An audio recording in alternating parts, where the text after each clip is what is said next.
If your Tesla Model 3 screen has gone black while trying to use third-party projection, here is how to reset it.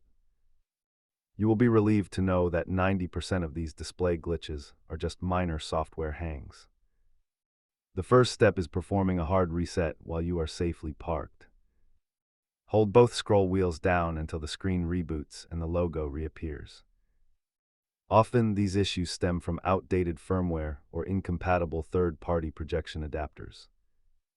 If it persists, unplug every USB accessory and test your connection again to rule out faulty hardware.